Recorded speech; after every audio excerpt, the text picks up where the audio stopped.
So I'd like to talk about our drive chronograph.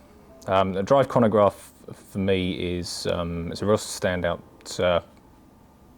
watch from our collection in the way that it's designed. Usually chronograph watches, I've seen a lot of them in for repair from various brands. The issue is always the pushers. It's always the pushers. They are sat out there and they just get knocked against doors and all sorts of things, and they're always falling off, getting broken, and the repair bill for mechanical chronographs is just eye-watering. One of the things that I think is great in Hans's design here is the asymmetric case and the way that the case actually protects the chronograph pushers.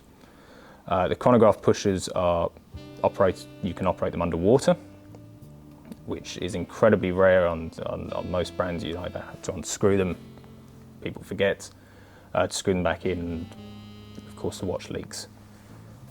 But the choice of movement as well, Hans, I think was excellent on here. There were several considerations there because, as you said, chronographs are quite a fragile design, and as we are a brand that likes tool watches and we are making watches that can actually be worn in the real world, this could be no exception to that rule. So, as you said, the case design protects the pushers, but it would be nice to have a watch that could actually go diving with or swimming with, or at least all sort of active pursuits, and still have a certainty that it's not going to break down on you. Yeah.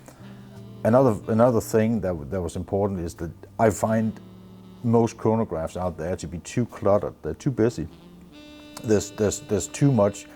The watch mumbles. It wants to say so many things with weird colors, weird features, and pretty much the whole spec sheet of the watch printed on the dial, which I'm deeply against. So this was a bit to make a really clean design and still offer the features that the watch needs to have. And now that you mentioned the movement, then another consideration was basically the movement to go for is the Valjoux 7750. Yeah. That is the sort of ground zero, in my opinion, on chronograph watches. And if you open the hood on all the icons in chronographs, that's what you will be discovering,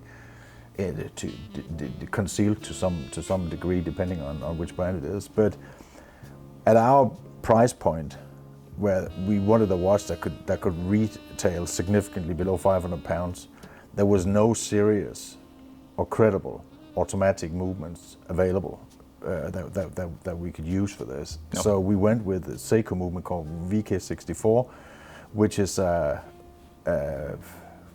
mechanical / battery operated quartz watch, which means that the stopwatch is mechanical, but hours and minutes and dates regulated by the quartz movement. And from a user experience, that means you have the classic stopwatch operation with the ticking, the proper ticking, and the flyback. Yep.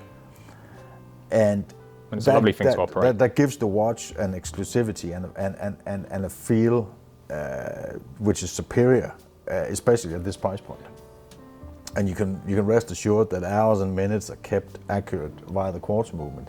And there's no irritating ticking secondhand, quartz secondhand to be seen here. And the operation of the stopwatch, where your typical quartz chronograph, you'd see the secondhand slow-mo all the way up to 12 o'clock, whereas on this it just goes ping, and that's the flyback. No, it's a really lovely thing to operate. There's no question about it. And the longevity of that movement. In fact, all the time I've been here, I don't think we've seen a single one of those with no, they don't really fail. And what's even more encouraging is that the reasons you mentioned before, where that means that the chronographs are fragile and accident prone, are the pushers. We haven't had anyone come back with one of these saying, "Okay, I knocked it on a door or caught something or something happened." They don't break, and that is in part thanks to the way that the pushers are shielded. crown is obviously screw down as well. And with a 100-meter water resistance, you got a thoroughly robust watch, which you can dress up or you can dress it down. You can have that sort of sporty leather strap there. Or you could go rubber, you could go NATO, you could put a bracelet on it as well. So and the loom's fantastic on that as well. It's one of the rare things, because most chronographs you can't see what time it is. You can't see them, no. But that is impressive, yeah.